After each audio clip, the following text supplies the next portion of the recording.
Before I get started, let me ask, like, how many of you guys have spent time inside factories? Oh man, almost everybody. What about factories in Asia? Okay, still a good number of people. So this is the inside of a real factory in Asia, in southern China, like right on the outskirts of Dongguan. That's me. And let me start by telling you just like a little bit about myself. So I'm a partner at Root Ventures. We are a seed stage venture capital firm. So we do very, very early stage investments into companies that are building hardware products, that are doing robotics, manufacturing, industrial automation, and machine learning. But before I joined Root as a partner, I was in purely operational roles. So I was first exposed to manufacturing and design for manufacturing when I was at Apple. So I worked on many generations of iPod products, and then I worked on the first generation Apple Watch. And at Apple, I learned what it meant to design products that were going to ship tens of millions of products in a year, that were really going to scale. And then I went to Square, and I led some hardware programs at Square for a while before making the leap into the world of early stage startups.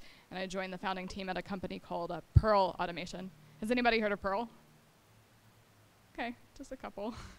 So I left Pearl, or Pearl shut down. Unfortunately, it didn't work out and shut down back in 2014. And then I left and joined Root as a VC. So in keeping with the theme from last month, I know Natasha talked a lot about libraries, and Carrie gave a hilarious talk about test in factory. I'm gonna stay on the topic of DFM, but I'm gonna take a step up and talk about it at a high level and talk about why we do DFM, like what it is and why we do it, and then get into a few detailed examples. And on the example side, I'm gonna start with mechanical. And then cover a little bit of electrical, because I'm a double E by background and by training, but I really feel like to be effective as an EE and as a system integrator, every single electrical engineer needs to know enough about mechanical to be dangerous, and vice versa. It works both ways. So design for manufacturing, what is it at a high level? So design for manufacturing is really the difference between building 10 of a product and building 1 million of a product. So the key word here is in volume.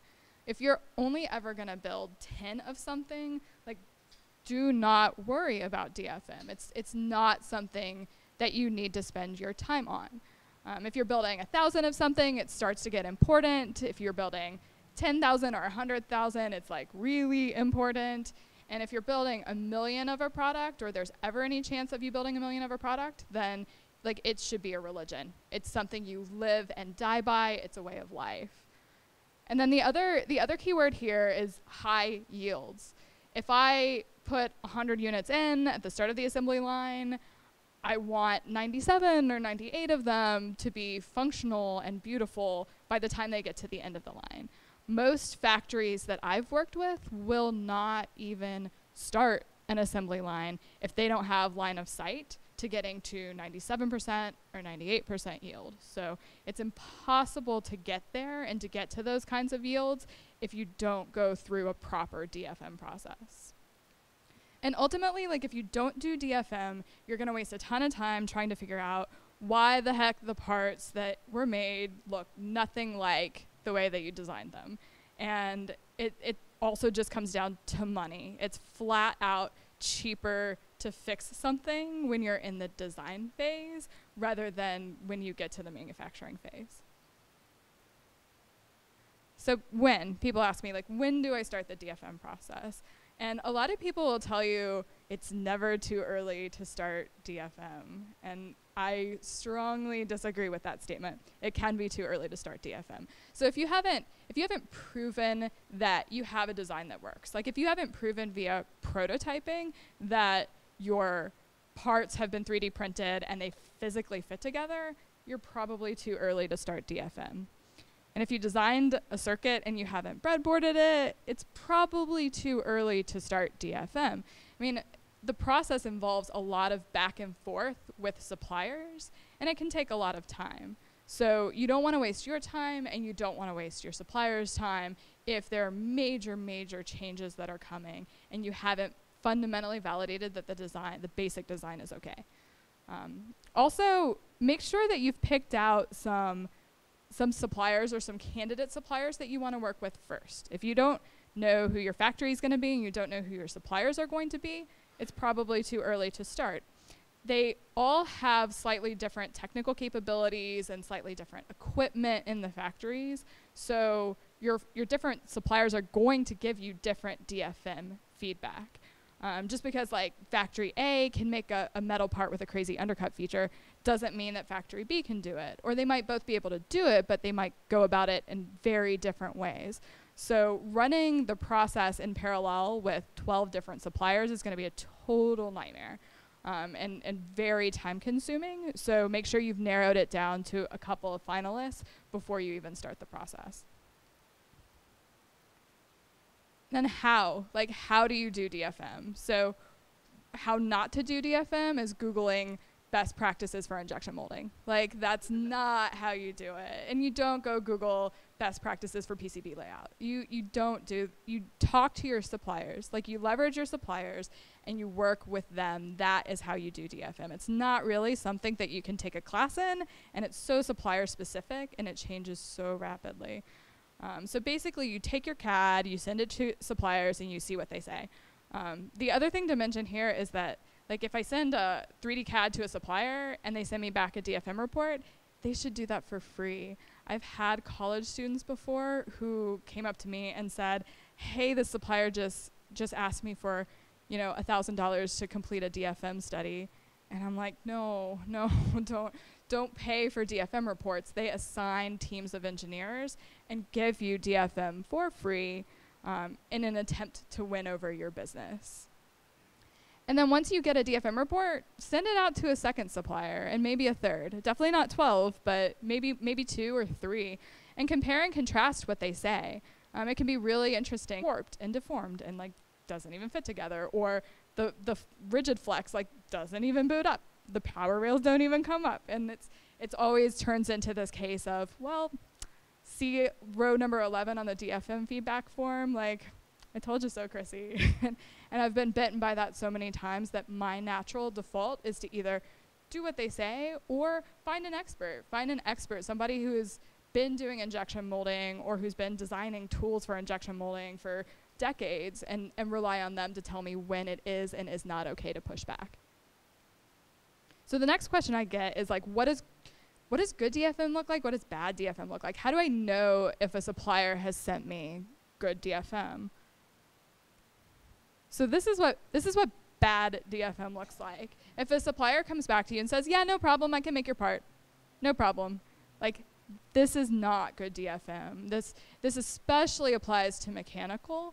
Electrical, I feel like suppliers are a little bit more standardized in what they can do, but on the mechanical side, if they send you DFM like this, it's really not a good supplier. If they are not detail-oriented now, they sure as heck are not going to be detail-oriented when they start making your parts. And if the supplier is not easy to communicate with in the DFM phase, like if it's a struggle going back and forth with them, it is only going to get harder and harder as they start building your parts. So consider this DFM phase to be a test drive and really use it to examine and test out your suppliers. So I've broken up with many suppliers because I did not like the quality of their DFM feedback.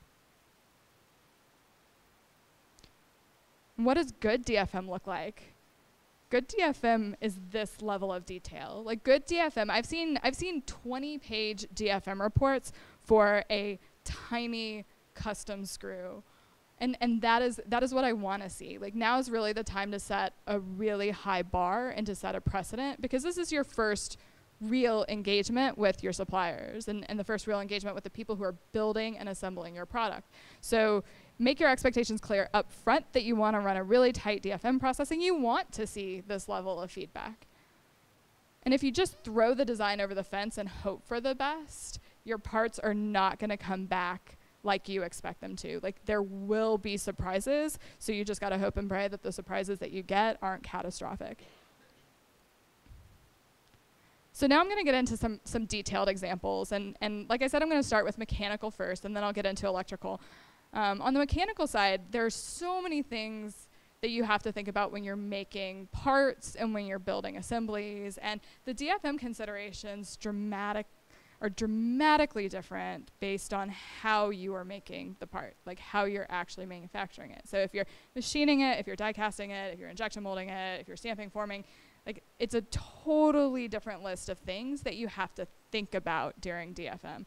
And I mean, it would take me days and weeks to stand up here and talk about all of them. So I'm going to take injection molding as an example and just focus on a few things that have to do with injection molding. But just keep in mind that these things do not apply if you're machining a part instead of injection molding it. So the first comment that you'll see from injection molding suppliers is add draft, add draft, add draft. And they'll say that again and again. And injection molding, basically you're pushing molten liquid plastic into a mold and it cools down, and then the mold opens up and the part is ejected out. But that process of it being ejected is actually a kind of tricky thing. And one thing to think about in DFM is, like, how am I actually gonna get this plastic part off of the mold when it's done? And if the walls of this box are perfectly straight, then it's going to be really hard to push the box off the mold. Like, it will get stuck. So the first step of any process, any DFM process, is to add draft angles. And draft angles is a very small angle to the walls of your box so that it's easier to slide off the mold. So typical is like a couple degrees, but even that can vary based on the size of the part and the geometry and what type of plastic you're using. But this is the number one thing you'll see suppliers say. If you haven't already added draft, they will ask you to go in and add draft. So another way to get the part off the mold is to use ejector pins. And they basically are pins that pop out of the mold and physically push the part off the mold. Now, with ejector pins, you have to be careful because you don't want the part to bend and you don't want it to warp. Like, you can imagine that if I've got a long skinny part and I push on the left side of it but not on the right side, like, it's gonna bend as it comes off the mold. So you want to strategically place these pins so that they apply pretty even pressure as it's coming off the mold. And then you also have to keep in mind that they're gonna leave a little dent. It's gonna leave a little cosmetic, like, indentation where they make contact with the plastic part, so it looks bad. So designers try to hide ejector pins on surfaces that are not going to be seen when the product is in its, like, final assembled state.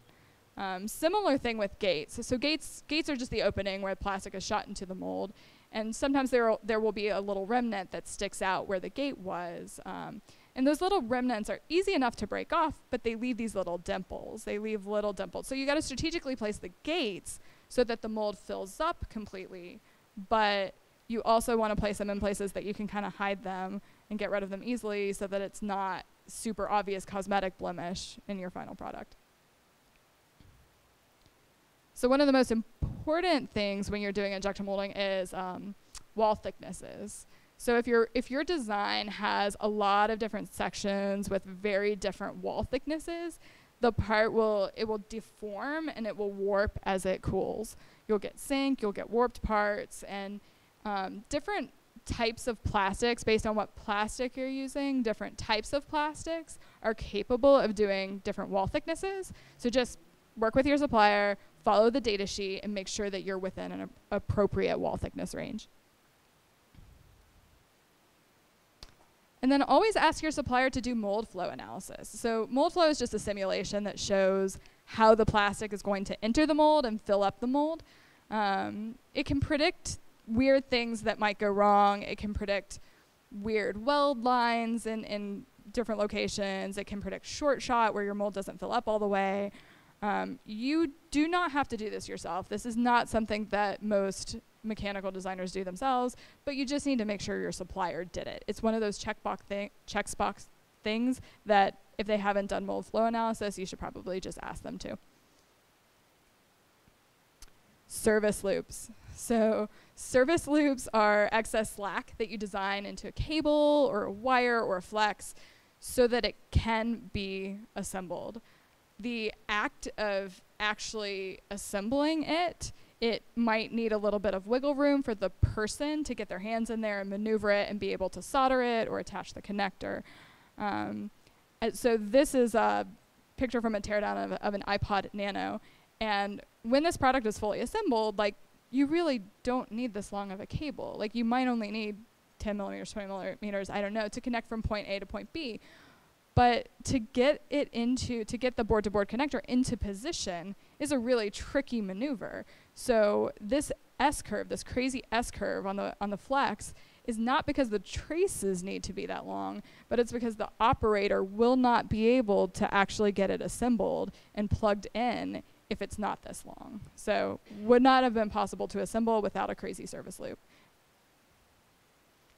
And then my last mechanical topic is just avoid glue at all costs. I mean, I say that half jokingly, but it really is a problem. So glue has been the bane of my existence. I swear I've spent more time on factory lines with the line down, just like sitting around waiting because the nozzle on the glue machine was clogged for like the 6th time this shift.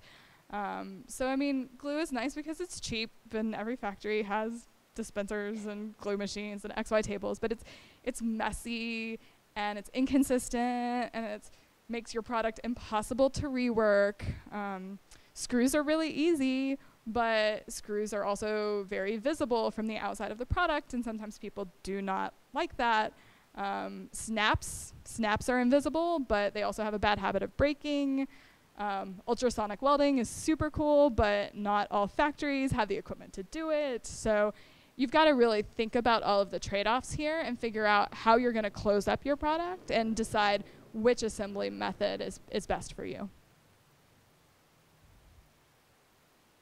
So jumping into electrical examples, hopefully that gave you a pretty good idea of some of the things that designers deal with in the mechanical DFM phase.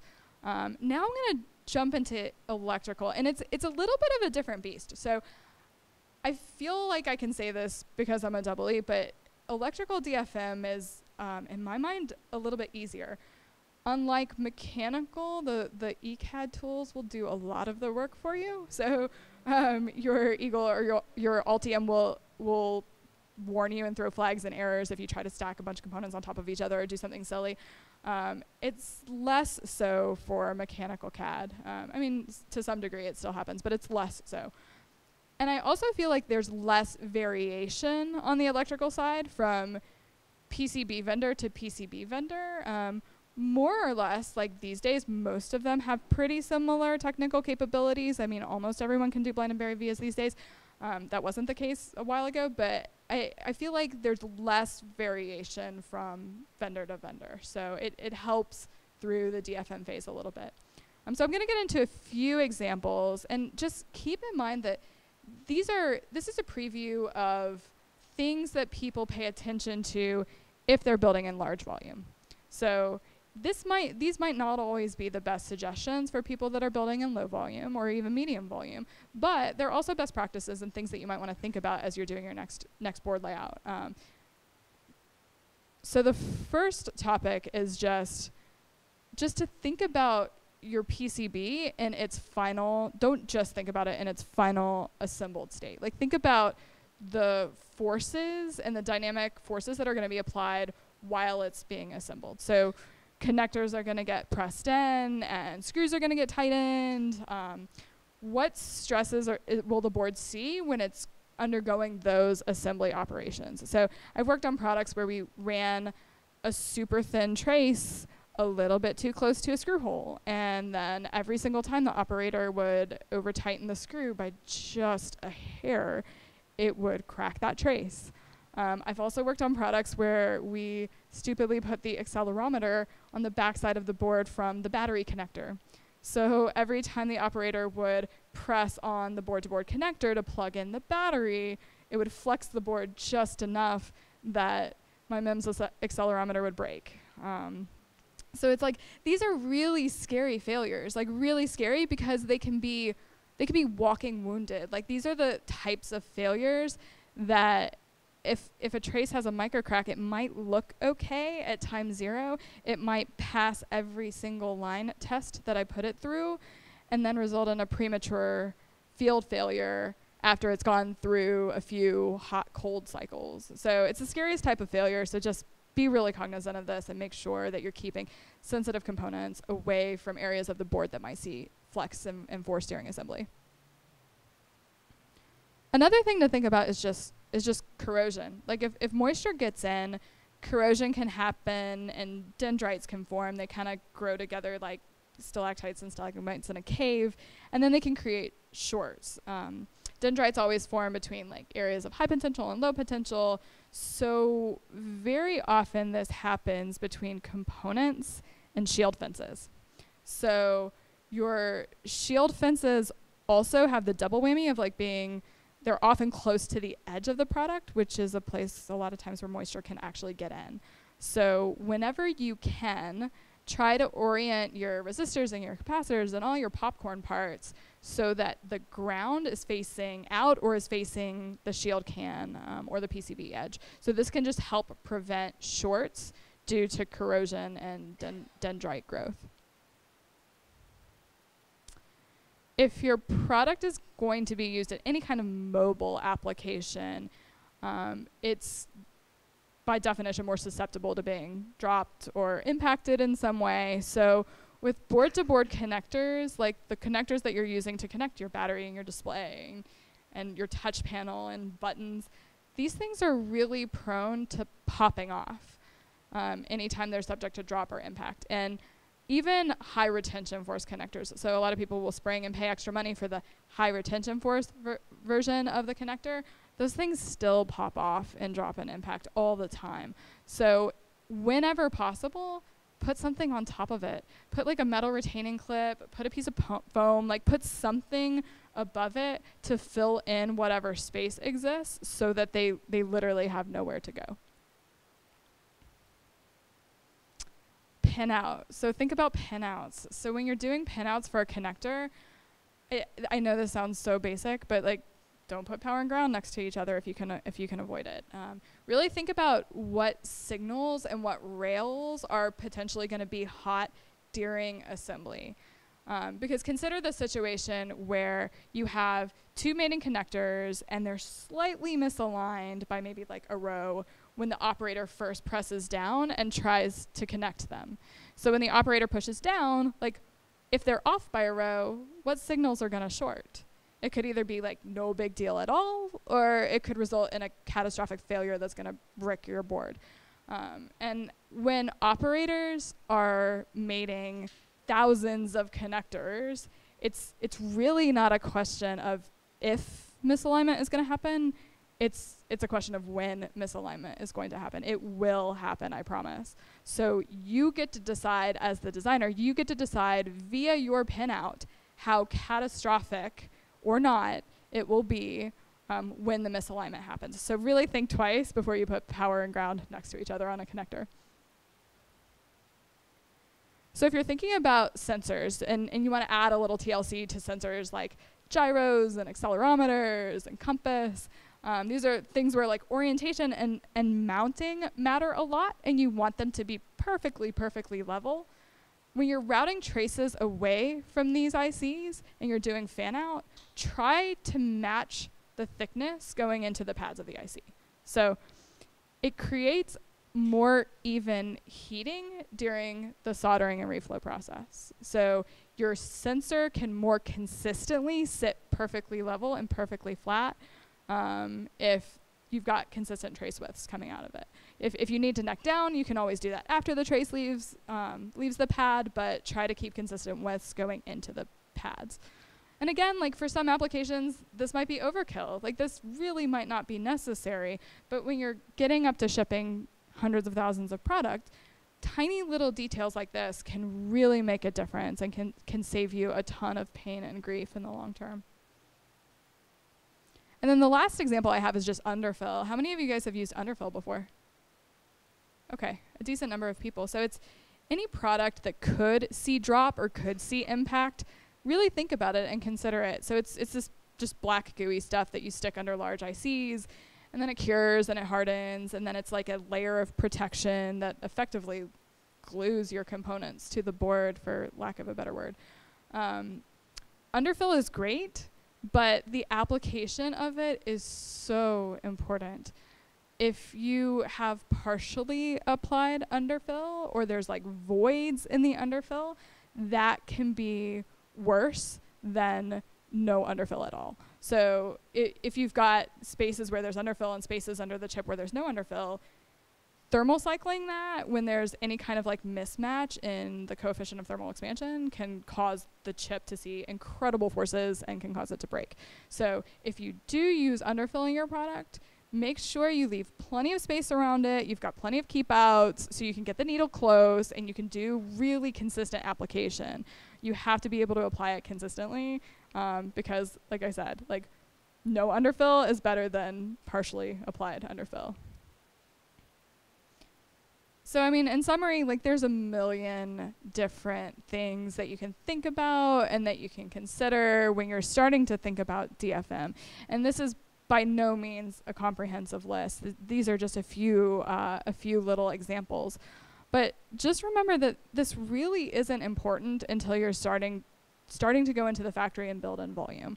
So DFM is an interesting beast because it's not at all about how the end customer sees your product. It is all about the machines and the people and the processes that you're using to create your product. So try to look at your design from this lens and think about these sorts of things as you're starting your design. So any questions?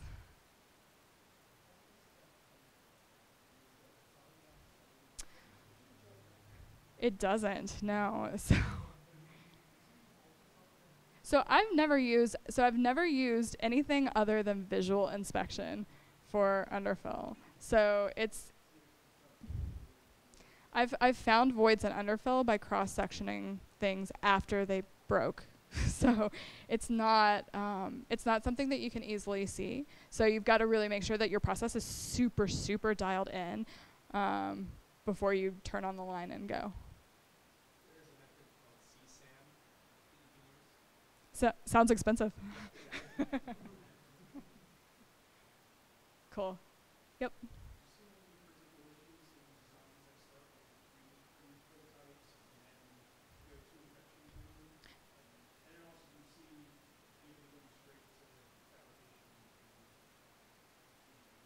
Yeah, and more people these days are starting to do smaller and medium-sized volume runs with 3D printed parts. And yeah, in some ways it's nice not to have to worry about a lot of these weird things that you have to think about when you do injection molding. But I always advise people, like, you should not even think about injection molding unless you've 3D printed 5, 10, 20 of your part. Like, don't even start adding draft until you've made sure that the parts fit together first. So it's not always an either or. It's a lot of times up to a certain phase in your design cycle, you 3D print iterations when you're making a lot of little changes, and then you get it to a certain phase that you're ready to start doing DFM.